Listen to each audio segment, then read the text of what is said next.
Hello aspirants, welcome back to VIPS Academy. నేను మీ Ashok. So India సక్సెస్ఫుల్గా అగ్ని-5 మిసైల్ని మళ్ళీ టెస్ట్ ఫైర్ చేసిందండి.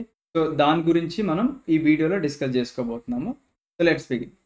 సో ముందుగా మనకి అఫీషియల్ డేటా ఇక్కడ చూసుకున్నట్టయితే మనకి అగ్ని-5 మిసైల్ అనేది successful test firing of Agni five intermediate range ballistic missile అని చెప్పేసి మనకి రీసెంట్గా అంటే నిన్న ఆగస్టు 20న మినిస్ట్రీ ఆఫ్ డిఫెన్స్ వాళ్ళు రిలీజ్ చేసిన న్యూస్ అనమాట. అసలు ఇంటర్మీడియట్ రేంజ్ బ్యాలిస్టిక్ మిసైల్ అంటే ఏంటి అనేది ఇప్పుడు ఫస్ట్ మనకు ఒక క్లారిటీ తెచ్చుకుందాం. దాని తర్వాత అగ్ని-5 అంటే ఏంటో మనం ఒక క్లారిటీ తెచ్చుకుందాం. రైట్. సో చూద్దాం. So based on the range, ఇప్పుడు ప్రతి ఒక్క మిసైల్కి కూడా ఒక రేంజ్ ఉంటుందండి. ఇప్పుడు ఫర్ ఎగ్జాంపుల్ చిన్న మిసైల్ ఉందనుకోండి, చిన్న మిసైల్ ఒక 5000 కిలోమీటర్లు వెళ్ళు అంటే వెళ్తుందా, దాంట్లో ఉన్న కెపాసిటీని బట్టి అది ట్రావెల్ చేస్తుంది అనమాట. So based on the range మనం చూసుకున్నట్లయితే మనకి షార్ట్ రేంజ్ మిసైల్స్ ఉంటాయి, మీడియం రేంజ్ మిసైల్స్ ఉంటాయి, ఇంటర్మీడియట్ రేంజ్ మిసైల్స్ ఉంటాయి, అండ్ అలాగే ఇంటర్ కాంటినెంటల్ బ్యాలిస్టిక్ మిసైల్స్ ఉంటాయి అన్నమాట. ఓకేనా. సో షార్ట్ రేంజ్ మిసైల్స్ ఎక్కడి వరకు ట్రావెల్ చేయగలవు అంటే మనకి లెస్ దాన్ 1000 కిలోమీటర్స్ ట్రావెల్ చేయగలవు అనమాట. ఓకేనా. అంటే ఒక 1000 కిలోమీటర్స్ లోపు ఏదైనా టార్గెట్ ఉందనుకోండి, దాన్ని హిట్ చేయాలి అనుకుంటే మనం షార్ట్ రేంజ్ మిసైల్స్ యూజ్ చేసుకోవచ్చు అనమాట. అదే 1000 నుంచి 3000 కిలోమీటర్స్ ఏదన్నా టార్గెట్ ఉన్నదాన్ని హిట్ చేయాలి అనుకుంటే మీడియం రేంజ్ యూజ్ చేస్తాం మనం. ఓకేనా. ఇంటర్మీడియట్ రేంజ్ అంటే ఏంటి, మనకి 3000 నుంచి 5500 కిలోమీటర్స్ వరకు ఉంటే దాన్ని ఇంటర్మీడియట్ రేంజ్ బ్యాలిస్టిక్ మిసైల్ అంటాము. అండ్ ఎక్స్క్యూజ్ మీ 5500 కిలోమీటర్స్ కన్నా ఎక్కువ ఉంటే దాన్ని ఐసీబీఎం అంటాం, ఇంటర్ కాంటినెంటల్ బ్యాలిస్టిక్ మిసైల్. ఓకేనా. సో మన అగ్ని-5 అనేది ఈ 5500 కిలోమీటర్స్ వరకు ట్రావెల్ చేయగలదు అండ్ బియాండ్ కూడా ట్రావెల్ చేయగలదు. అంటే అక్కడున్న న్యూక్లియర్ వార్ హెడ్ని బేస్ చేసుకోవాలన్నమాట. సో ఇది బోత్ ఇంటర్మీడియట్ రేంజ్ కింద వస్తుంది అండ్ అలాగే inter continental ballistic missile category కింద వస్తుంది అనమాట. సో ఒకసారి కంప్లీట్ డీటెయిల్స్ మళ్ళీ ఒకసారి చూద్దాం. ఓకేనా.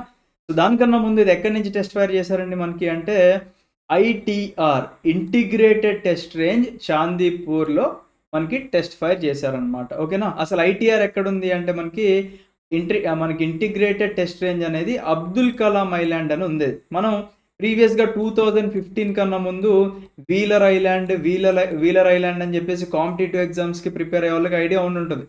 సో ఈ వీలర్ ఐలాండ్ని వీళ్ళు తీసేసి అబ్దుల్ కలాం గారు చనిపోయిన తర్వాత ఆయన జ్ఞాపకార్థం ఆయన పేరు మీద మనం ఈ ఐలాండ్ని మార్చాలి అని చెప్పేసి 2015లో ఈ వీలర్ ఐలాండ్ని చేంజ్ చేసి అబ్దుల్ కలాం ఐలాండ్ కింద మార్చడం జరిగిందనమాట. సో ఈ ఇంటిగ్రేటెడ్ టెస్ట్ రేంజ్ ఎక్కడుంది అంటే మనకి అబ్దుల్ కలాం ఐలాండ్లో ఉందన్నమాట, which is in Chandipur, Odisha. Right. ఇక్కడ వరకు మీకు క్లారిటీ వచ్చింది అనుకుంటున్నాను. ఇప్పుడు మనము అగ్ని-5 గురించి చూద్దాం. రైట్.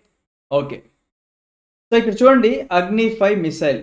ఓకేనా. ఇది మన భారతదేశం మీకు కనిపిస్తుంది అనుకుంటున్నాను.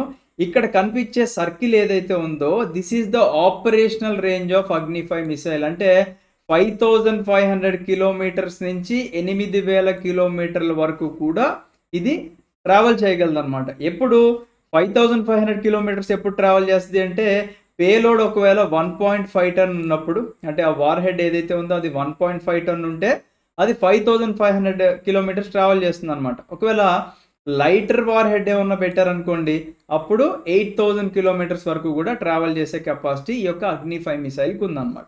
ఓకేనా. సో ఈ మిసైల్ యొక్క వెయిట్ ఎంత అండి మనకి 50,000 కేజెస్ అనమాట. ఓకేనా. 50,000 కేజీలు.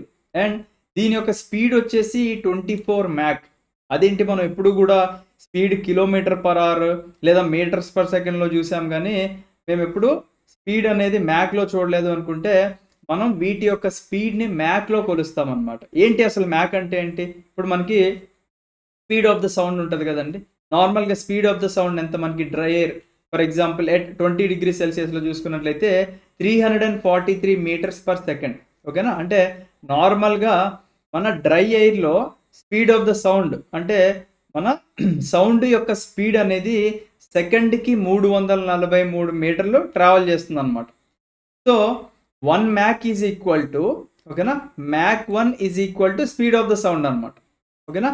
అంటే 1 Mach is equal to 343 metres per second అనమాట. సో 24 మ్యాక్ అంటే ఏంటి, 24 times the speed of the sound అని చెప్పేసి అర్థం ఇక్కడ. ఓకేనా. అంటే మనకి సౌండ్ మనకి ఎలా అయితే ట్రావెల్ చేస్తుందో దానికి 24 టైమ్స్ అని చెప్పేసి మనం ఇక్కడ అర్థం చేసుకోవచ్చు. అంటే నేను ఓన్లీ కాంపిటీటివ్ ఎగ్జామ్స్కి కావాల్సిన ఇన్ఫర్మేషన్ మాత్రమే చెప్తున్నానండి. దీన్ని ఇంకా డీటెయిల్గా చెప్పాలి అంటే మనం 1 అవర్ కూడా చెప్పుకోవచ్చు. ఓకేనా? అలా మీకు కంప్లీట్ 1 అవర్ వీడియో లెక్చర్ కావాలి అనుకుంటే మీరు కింద కామెంట్ సెక్షన్లో వీడియో అని చెప్పేసి టైప్ చేయండి. I will try to make a detailed video. ఓకేనా? అంటే అసలు మనకి ఫ్యూయల్స్ అంటే ఎన్ని టైప్స్ ఉంటాయి, రేంజెస్ గురించి కానివ్వండి, అసలు మనకి మిసైల్స్ ఎన్ని టైప్స్ ఉంటాయి, వాటన్నిటి గురించి కూడా డిస్కస్ చేసుకోవచ్చండి. It will be very interesting, right?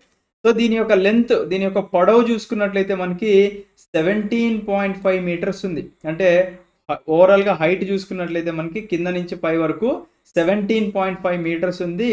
And ఇది 3 స్టేజ్ సాలిడ్ ఇంజన్ అనమాట. ఓకేనా? This is stage 1, this is stage 2 and this is stage 3. ఓకేనా? సో ఈ 3 స్టేజ్లు దేనికి హెల్ప్ అవుతాయి అనేది మనం నెక్స్ట్ స్లైడ్లో ఉంది, అది నేను చూపిస్తానండి. ఓకేనా? సో డయామీటర్ అంటే దీని యొక్క చుట్టుకొలత వచ్చేసి 2 మీటర్లు ఉందన్నమాట. అండ్ న్యూక్లియర్ వార్ హెడ్ వచ్చేసి 1500 కేజెస్. ఇది మనకి 1500 కేజెస్ ఆర్ 1.5 టన్ వార్ హెడ్ని ఇది తీసుకెళ్లే కెపాసిటీ మన అగ్ని-5 మిసైల్కి ఉంది, right? So this is also an ICBM అని చెప్పేసి అనుకున్నాం, inter continental ballistic missile. So మనకి ఇంట్రా అండ్ అలాగే ఇంటర్కి డిఫరెన్స్ చెప్తా చూడండి. ఇంట్రా అంటే ఏంటి? With in. ఫర్ ఎగ్జాంపుల్ మనకి కొన్ని ఆర్గనైజేషన్స్ ఉంటాయి, వాళ్ళకి ఇంట్రానెట్ అని చెప్పేసి ఉంటుంది అనమాట. ఇంట్రానెట్ అంటే ఏంటి? ఓన్లీ వాళ్ళ ఆర్గనైజేషన్లోనే వస్తుంది ఇంటర్నెట్. ఓకేనా? ఇంట్రానెట్. సో ఇంటర్నెట్ అంటే ఏంటి? ఎక్కడైనా వస్తుంది. ఇప్పుడు మనం వాడుతూ ఉంటాం కదండి, మనకి జియో కానీ ఎయిర్టెల్ కానీ ఇంకేదన్నా దట్ ఈజ్ ఇంటర్నెట్ అనమాట. ఓకేనా? అలా ఇంట్రా కాంటినెంటల్ అంటే ఏంటి? With in the continent. Inter continent అంటే ఏంటి? వేరే కాంటినెంట్కి కూడా టచ్ చేసే విధంగా ఉందన్నమాట. సో చూడండి, మనకి మన అగ్ని-5 మిసైల్ ఏషియా మొత్తంలో ఎక్కడైనా టార్గెట్ హిట్ చేసే కెపాసిటీ ఉంది. దీంతో పాటుగా మనకి యూరోప్ని కవర్ చేస్తుంది అండ్ ఆఫ్రికా కూడా కొద్దిగా పార్ట్స్ ఇక్కడ కవర్ చేస్తుంది అనమాట. అంత కెపాసిటీ మన అగ్ని-5 మిసైల్కి ఉంది. ఓకేనా? సో ఈ యొక్క ఇంటర్ కాంటినెంటల్ బ్యాలిస్టిక్ మిసైల్ అనేది మనం చూసుకున్నట్లయితే ఇప్పటివరకు US, Russia, China, France and Israel already వాళ్ళ దగ్గర ఉందన్నమాట ICBM. ఓకేనా? ఫ్రాన్స్ మరియు ఇజ్రాయెల్ దగ్గర ఆల్రెడీ ఉన్నాయి, గుర్తుపెట్టుకోండి. ఎందుకంటే కాంపిటేటివ్ ఎగ్జామ్స్లో అడుగుతారు, అపార్ట్ ఫ్రమ్ ఇండియా ఇంకా ఏ కంట్రీస్ దగ్గర ICBMs ఉన్నాయని చెప్పేసి అంటే US మోస్ట్ పవర్ఫుల్. US యొక్క రైవల్ రష్యా దగ్గర కూడా ఉంది. ఓకేనా? నెక్స్ట్ మన రైవల్ చైనా దగ్గర ఉంది. అండ్ ఫ్రాన్స్ అండ్ ఇజ్రాయెల్ ఈ 2 దగ్గర కూడా ఉన్నాయి. వాళ్ళ దగ్గర కూడా టెక్నాలజీ చాలా అడ్వాన్స్డ్గా ఉంటుందన్నమాట. వీళ్ళ దగ్గర కూడా మనకి ఉందని గుర్తుపెట్టుకోండి, రైట్? సో ఇప్పుడు దీని గురించి ఇంకొద్దిగా ఇన్ఫర్మేషన్ చూద్దాం. ఓకేనా? అగ్ని-5 మిసైల్ అనేది it is a nuclear capable. ఓకేనా? అంటే మనం న్యూక్స్ క్యారీ చేయొచ్చు దాంట్లో. ఓకేనా? So it is a nuclear capable surface to surface ballistic missile, SSBM అంటారండి దీన్నే. ఓకేనా? అంటే ఇక్కడ ఈ సర్ఫేస్ నుంచి ఇంకొక సర్ఫేస్ ఎక్కడైనా ఎన్ని వేల కిలోమీటర్ల దూరంలో అయినా, అంటే 5500 నుంచి 8000 లోపు హిట్ చేసే కెపాసిటీ ఉందన్నమాట. This is not surface to air, అంటే గాల్లో ఉన్న టార్గెట్స్ని హిట్ చేయడానికి కాదు, సర్ఫేస్ నుంచి సర్ఫేస్ బ్యాలిస్టిక్ మిసైల్ అనమాట. అండ్ దీంట్లో 3 స్టేజ్ సాలిడ్ ఫ్యూయల్ ఇంజన్ ఉందని చెప్పేసి ఆల్రెడీ ప్రీవియస్గా మనం చూసుకున్నాము. దాని గురించి నెక్స్ట్ స్లైడ్లో డిస్కస్ చేద్దాం. అండ్ గుడ్ థింగ్ ఏంటి అంటే ఇది ఇండియా యొక్క ఇండిజినస్లీ డెవలప్డ్ అండి. అంటే భారతదేశంలోనే తయారైన ICBM అనమాట, ఇంటర్ కాంటినెంటల్ బ్యాలిస్టిక్ మిసైల్. ఓకేనా? ఎవరి సహాయంతో తయారు చేశారు అంటే మనకి DRDO హెల్ప్తో తయారు చేశారనమాట. ఓకేనా? దీన్ని డిజైన్ చేసింది ఎవరు అంటే defence research and development organisation. గుర్తుపెట్టుకోండి, మనకి ఎగ్జామ్లో ఏమిస్తారంటే it is developed by ISRO అని ఇస్తారు. మనల్ని కన్ఫ్యూజ్ చేయడానికి ఇస్రో అని ఇస్తారు, but it is developed by DRDO, గుర్తుపెట్టుకోండి. ఓకేనా? ప్రీవియస్గా ఆల్రెడీ మనకి లాస్ట్ ఇయర్ March 11, 2024లో కూడా DRDOలో సక్సెస్ఫుల్గా టెస్ట్ ఫైర్ చేశారనమాట. ఓకేనా? అండ్ దీంట్లో MIRV టెక్నాలజీ ఉందండి మనకి. ఓకేనా? సో ఇక్కడ ఏమైనా మెన్షన్ చేశారా? దీంట్లో లేదు కదా. సో చూద్దాం MIRV టెక్నాలజీ. దానికన్నా ముందు ఇది అగ్ని-5 మిసైల్. మరి అగ్ని-5 ఉందంటే నెంబర్ దానికన్నా ముందు ఒక 4 ఉండాలి కదా. అగ్ని-1 మిసైల్. ఓకేనా? April 19, 2012 700 kilometre range. Agni two missile September 15, 2013 2000 kilometre range. Agni three January 31, 2015 3500 kilometre range. Agni four November 9, 2015 4000 kilometre range. And this is Agni five 5500 to 8000 kilometres operational range అనమాట, రైట్? సో ఇప్పుడు ఎంఐఆర్వి టెక్నాలజీ అనేది మనం ఏంటో ఒకసారి తెలుసుకుందాం, విచ్ ఈస్ వెరీ ఇంపార్టెంట్. ఓకేనా? ఎంఐఆర్వి టెక్నాలజీ అంటే ఏంటి అంటే, the MIRV can target multiple targets అండి. ఓకేనా? That can be hundreds of kilometres apart with a single missile. అంటే చూడండి, మనకి దీంట్లో ఇక్కడ మనం మిసైల్ చూసుకున్నాం కదండి, దీంట్లో అప్పర్ పార్ట్ ఉంది కదా, ఈ అప్పర్ పార్ట్లో మనకి ఇక్కడ ఏం జరుగుతుందంటే, ఇక్కడే ఉంది చూడండి, ఇదే అప్పర్ పార్ట్. అంటే స్టేజ్ 3 తర్వాత మనకి ఇక్కడ ఈ అప్పర్ పార్ట్లో ఈ మనకి మల్టిపుల్ మిసైల్స్ ఇక్కడ అమర్చడం జరిగిందనమాట. ఓకేనా? సో ఇది ఒక్కొక్క టార్గెట్ని హిట్ చేస్తూ ఉంటుందన్నమాట. అండ్ కొన్నిసార్లు ఏం చేస్తున్నారు అంటే వీళ్ళు కొన్ని డమ్మీ మిసైల్స్ కూడా పెడతారు దీంట్లో. ఓకేనా? అంటే డమ్మీ వార్ హెడ్స్ అండి. డమ్మీ వార్ హెడ్స్ కూడా పెట్టడం వల్ల ఇక్కడ ఏమవుతుంది అంటే, ఎప్పుడైతే రాడార్ డిటెక్ట్ చేయడం మొదలవుతుందో అది ఆ డమ్మీ దాన్ని హిట్ చేస్తుంది. అప్పుడు ఒరిజినల్ వెళ్ళి టార్గెట్ని హిట్ చేస్తుంది అనమాట. ఫర్ ఎగ్జాంపుల్ ఇక్కడ నుంచి చూడండి, ఇక్కడ నుంచి మనకి ఈ యొక్క రేంజ్ చూడండి ఎలా వెళ్తుందో. ఇక్కడ నుంచి ఇలా స్టార్ట్ అయింది, ఇక్కడ దాకా వెళ్ళింది, ఇక్కడ డివైడ్ అయిపోయింది అనమాట. ఓకేనా? ఈ యొక్క స్టేజ్ 3 డివైడ్ అయిపోయిన తర్వాత దీని నుంచి ఒక్కొక్క టార్గెట్కి హిట్ చేస్తుంది అనమాట. అంటే it can hit multiple targets అనమాట. ఓకేనా? So MIRV enable single missiles to target multiple locations hundreds of kilometres ahead అనమాట. అంటే ఒక మిసైల్లో నుంచే మనం మల్టిపుల్ వార్ హెడ్స్ నుంచి మల్టిపుల్ టార్గెట్స్ మనము హిట్ చేసుకోవచ్చు అనమాట. ఓకేనా? అగ్ని missiles carries nuclear war heads range over 5000 kilometres aimed at countering China. Okay, మన రైవల్ చైనా ఉన్నారు.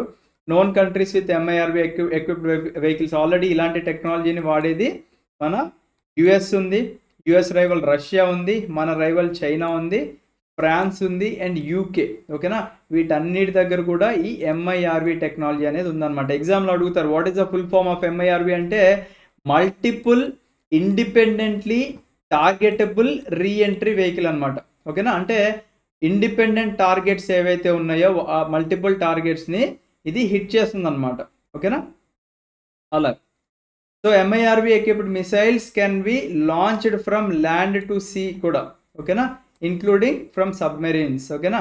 Each reentry vehicle can be independently targeted. They are all launched from one missile but hit different targets. ఓకేనా?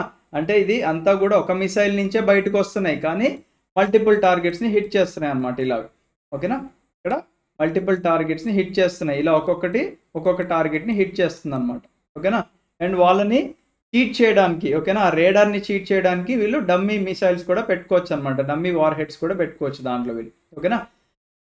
So war heads on MIRV missiles can be released from the missile at different speeds and in different directions. ఓకేనా? అంటే ఒక్కొక్క స్పీడ్తో మనం వెళ్ళేలాగా చేసుకోవచ్చు, ఒక్కొక్క డైరెక్షన్లో వెళ్ళేలాగా చేసుకోవచ్చు అన్నమాట. ఓకేనా? సో ఇండియా కూడా ఇప్పుడు ఈ క్లబ్లో జాయిన్ అయింది. Along with US, Russia, China, France and UK, India కూడా ఈ యొక్క దాంట్లో జాయిన్ అయింది అనమాట. అండ్ పాకిస్తాన్ కూడా రీసెంట్గా క్లెయిమ్ చేసింది దట్ మా దగ్గర కూడా ఎంఐఆర్వి టెక్నాలజీ ఉంది అని చెప్పేసి వాళ్ళు చెప్పారనమాట. అంటే వాళ్ళ దగ్గర అబెబీల్ అనే ఒక మిసైల్లో మేము కూడా పెట్టామని చెప్పేసి వాళ్ళు చెప్పారు. బట్ వీ డోంట్ నో అది ఎంతవరకు కరెక్ట్ అని చెప్పేసి. But MIRV equipped missiles have never been used so far in any conflict situation. ఇప్పటివరకు మనము అంటే ఇవి తయారు చేశారు, బట్ ఎటువంటి సిచ్యువేషన్స్లో కూడా ఇప్పటివరకు వీటిని యూజ్ చేయలేదన్నమాట. ఓకే, సో నెక్స్ట్ చూద్దాం. This puts India's rivals like China and Pakistan well with in the range of this weapon. అంటే ఇప్పుడు వీళ్ళకి కూడా కొద్దిగా భయం ఉంటుంది అనమాట. అంటే మన భారతదేశం యొక్క రేంజ్లోకి వచ్చేసారు ఇప్పుడు. ఓకేనా? మనకి చైనా కానీ పాకిస్తాన్ కానీ మనకి ఇప్పుడు రేంజ్లో ఉన్నారు. ఓకేనా? నెక్స్ట్ అయితే రీసెంట్గా మనకి జూన్లో సిప్రి ఉంటుందండి. సిప్రి అంటే Stockholm international peace research institute అని చెప్పేసి వాళ్ళు ఏం చెప్పారు అంటే, చైనా దగ్గర దాదాపుగా 600 న్యూక్లియర్ వార్ హెడ్స్ ఉన్నాయని చెప్పేసి అన్నారు. బట్ ఇండియా దగ్గర కేవలం 180 మాత్రమే ఉన్నాయని చెప్పేసి అన్నారు. అండ్ వన్ మోర్ థింగ్ ఏంటి అంటే, చైనా మరియు పాకిస్తాన్ మంచి క్లోజ్ ఫ్రెండ్స్ అనమాట. So China is also a major supplier of weapons to the Pakistan. పాకిస్తాన్కి వాళ్ళు ఇంపోర్టెడ్ వెపన్స్ అన్నీ కూడా వాళ్ళు సప్లై చేస్తున్నారు. 81% of the imported weapons according to the data from SIPRI. చూడండి, అంటే వాళ్ళు బాగానే ఉన్నారు, మంచి వెపన్స్ సప్లై చేసుకుంటున్నారు ఇండియా మీద. పాకిస్తాన్ ఏమో దాడికి దిగుతుంది అనమాట అప్పుడప్పుడు. బట్ మనం వాళ్ళని ఎక్కడ పడితే అక్కడ ఎక్కడికక్కడ చెక్ చేసి వాళ్ళని కంట్రోల్ చేస్తున్నాం మనం. రైట్? ఓకే, సో ఇప్పుడు బాలిస్టిక్ మిసైల్ గురించి మనం చెప్పుకున్నాం కదా. There is a difference between ballistic missiles and a cruise missile. ఓకేనా. సో బాలిస్టిక్ మిసైల్ అంటే ఏంటి అంటే మనకి ఇప్పుడు ఫర్ ఎగ్జాంపుల్ 2 కూడా ఒకటే లాంచర్ దగ్గర నుంచి మనం లాంచ్ చేసామనుకోండి, బాలిస్టిక్ మిసైల్ గాల్లోకి వెళ్ళిపోతుంది అనమాట. సో ఇక్కడ చూడండి, ఈ యొక్క పారాబోలిక్ షేప్ మనకి ఇక్కడ ఫామ్ అవుతుంది ఉంటుంది బాలిస్టిక్ మిసైల్. క్రూజ్ మిసైల్ ఏం చేస్తుందంటే ఆడు పెద్ద దొంగ అనుకోండి, క్రూజ్ మిసైల్ కింద నుంచి వెళ్ళిపోతాడు. కింద నుంచి వెళ్ళడం వల్ల అడ్వాంటేజ్ ఏంటో నేను చెప్తా వినండి. ఫర్ ఎగ్జాంపుల్ ఇక్కడ ఎనిమి రేడార్ ఉందనుకోండి. ఫర్ ఎగ్జాంపుల్ ఇక్కడ ఎనిమి యొక్క రేడార్ ఉంది. రేడార్ అంటే ఏంటి మనకి, అది ఇన్కమింగ్ మిసైల్స్ని డిటెక్ట్ చేస్తుంది. ఎందుకంటే ఏ కంట్రీకి ఆ కంట్రీ మనకి రేడార్స్ని పెట్టుకుంటుంది అనమాట. అంటే ఒక మిసైల్ వస్తుంది అంటే వీళ్ళు కౌంటర్ మిసైల్ పంపిస్తారు, అది గాల్లోనే బ్లాస్ట్ అయిపోయేలాగా, అంటే భూమి మీద పడి ప్రాణ నష్టం లేదా ఆస్తి నష్టం జరగకోకుండా రేడార్స్ ఉంటాయి అన్నమాట. ఇప్పుడు ఈ రేడార్ ఉందనుకోండి, ఫర్ ఎగ్జాంపుల్ ఇలా తిరుగుతూ ఉంటుంది. ఓకే, ఫర్ ఎగ్జాంపుల్ ఇక్కడ నా రేడార్ ఉందనుకోండి, దాని రేంజ్ ఇలా తిరుగుతూ ఉంటుంది అనమాట, రౌండ్కి తిరుగుతూ ఉంటుంది, పైన ఆకాశాన్ని స్కాన్ చేస్తూ ఉంటుంది. బాలిస్టిక్ మిసైల్ యొక్క ట్రాజెక్టరీ మనకి ఇక్కడ చూసుకున్నట్లయితే ఇది ఈ పాయింట్ రీచ్ అవగానే రేడార్కి తెలిసిపోతుంది, ఓహో మాకు ఒక incoming inter continental ballistic missile అనేది మన వైపుగా వస్తుందని చెప్పేసి వాళ్ళకి తెలిసిపోతుంది. వెరాస్ మనము క్రూజ్ మిసైల్ చూసుకున్నాం అనుకోండి, అది దగ్గరకు వచ్చేంత వరకు కూడా తెలియదు అనమాట. అంటే క్లోజ్గా వెళ్ళేంత వరకు కూడా ఆ రేడార్ డిటెక్ట్ చేయలేదు. ఎందుకంటే ఆ రేడార్ యొక్క రేంజ్ మనకి ఇలా పైకి చూస్తూ ఉంటుంది కాబట్టి దగ్గరికి వెళ్ళేంత వరకు కూడా తెలియదు. పైకి ఏంటి మనకి మంచిగా ఇలా పారాబోలిక్ షేప్లో గాల్లోకి వెళ్తే తెలుస్తుంది, కింద నుంచి వెళ్తే అంతా ఐడెంటిఫై చేయలేదు అనమాట. అంటే దగ్గరకు వచ్చేంత వరకు కూడా ఐడెంటిఫై చేయలేదు. ఐడెంటిఫై చేస్తుంది బట్ దగ్గరకు వచ్చే వరకు కూడా ఐడెంటిఫై చేయలేదు అనమాట. రైట్. సో ఈ బాలిస్టిక్ మిసైల్స్ ఎలా వర్క్ అవుతాయి, ఇప్పుడు మనం చూసుకున్న ఈ యొక్క పారాబోలిక్ బాలిస్టిక్ మిసైల్స్ ఎలా వర్క్ అవుతాయి అంటే యూజువల్లీ మనకి 3 ఫేసెస్ ఉంటాయి. ఓకేనా. ఫస్ట్ బూస్ట్ ఫేస్ మనం ఆల్రెడీ చూసుకున్నాం కదండి, ఈ కింద స్టేజ్ 1 ఉంది కదా, ఇది బూస్ట్ చేస్తుంది. అంటే అంత వెయిట్ ఉన్న మిసైల్ని పైకి లేపడానికి ఏం చేస్తుంది అంటే this is the boost phase అనమాట. ఈ ఫేజ్లో the missiles are propellant burns which generate thrust greater than their weight to lift them into the space. వాళ్ళని గాల్లోకి తీసుకెళ్ళడానికి హెల్ప్ చేస్తుంది. Once the fuel is exhausted the missile enters a free flight path అనమాట. అంటే అది అయిపోగానే ఇంకా అది పడిపోతుంది. తర్వాత మిడ్ కోర్స్ ఫేస్ అనమాట. ఇక్కడ ఏంటి మనకి ఈ ఫేజ్లో missiles course through space which is guided by the navigation. అంటే వాటికి అమర్చబడిన నావిగేషన్ ప్రకారంగా ఆ మొమెంటమ్ని యూజ్ చేసుకొని వెళ్తూ ఉంటాయి అనమాట. And this phase still the missile reaches the space. అంటే స్పేస్లోకి రీచ్ అయ్యేంత వరకు కూడా అది గైడ్ చేస్తూ ఉంటుంది అనమాట. దాని మొమెంటం అలా కంటిన్యూ చేసుకుంటూ వెళ్తుంది ఒక 20 మినిట్స్ వరకు కూడా. ఓకేనా. For ICBMs inter continental ballistic missiles. Terminal ఫేజ్లో ఏమవుతుంది, దిస్ ఇస్ ఫేజ్ 3. ఈ ఫేజ్లో ఈ వార్ హెడ్స్ ఏవైతే ఉన్నాయో they reenter the earth's atmosphere అనమాట. అంటే ఈ వార్ హెడ్స్ ఉన్నాయి చూసారా, ఇలా పైకి వెళ్ళిపోయింది. ఇప్పుడు ఇక్కడ ఆగిపోయిన దాని నుంచి ఈ వార్ హెడ్స్ మనకి మళ్ళీ భూమి మీదకి రీఎంటర్ అవుతున్నాయి అనమాట, striking the intended target with high accuracy. ఓకేనా. మంచి యాక్యురసీ పిన్ పాయింట్తో అవి స్ట్రైక్ చేసే కెపాసిటీ ఉన్నాయన్నమాట. సో ఈ ట్రాజెక్టరీ ఏదైతే ఉందో it ensures the speed, range, precision, making ballistic missiles A critical element of nuclear deterrence అని చెప్పేసి చెప్పుకోవచ్చు మనం. ఓకేనా. సో ఇది అండ్ ఇండియాకి NFU ఉంటుంది అనమాట, నో ఫస్ట్ యూస్ పాలసీ అని చెప్పేసి ఇండియా ఎప్పుడు ఫాలో అవుతూ ఉంటుంది అనమాట. అంటే ఏంటి, it is the commitment by the nuclear armed state not to use nuclear weapons first in a conflict. ఇప్పుడు ఫర్ ఎగ్జాంపుల్ మనకి మరియు పాకిస్తాన్కి ఎంతో గొడవలు అవుతున్నాయండి, బట్ స్టిల్ మనం ఈ యొక్క న్యూక్లియర్ పవర్డ్ ఏవైతే మనకి ఉన్నాయో మిసైల్స్ మనం యూజ్ చేయం. ఎందుకంటే మనం ఈ పాలసీకి కట్టుబడి ఉన్నాం అనమాట. మనం ఎప్పుడు యూజ్ చేస్తాము, ఎప్పుడైతే అవతల వాళ్ళు మనల్ని అటాక్ చేశారో మనం రిటాలియేషన్లో, అంటే వాళ్ళ మీద మనం తిరిగి అటాక్ చేసే క్రమంలో వీ క్యాన్ యూజ్ అనమాట. బట్ అంతేగాని మనమే ఫస్ట్ ఇనిషియేట్ తీసుకొని వీటిని వేరే కంట్రీస్ మీదకి వదలమన్నమాట. సో ఇది నో ఫస్ట్ యూజ్ పాలసీ అనమాట. రైట్. సో థ్యాంక్ యూ అండి. ఇంకా డీటెయిల్ వీడియో చెప్పా కదా, మీకు కావాలి అనుకుంటే మీరు కింద వీడియో అని కామెంట్ చేయండి. I will definitely try to do a video on missile system. ఓకేనా. మిసైల్ సిస్టమ్ గురించి కంప్లీట్గా మంచి మంచి PPTస్తో నేను డెఫినెట్గా మీ ముందుకి ఒక వీడియో అనేది తీసుకురావడం జరుగుతుంది. Thank you. Have a great day. జై హింద్.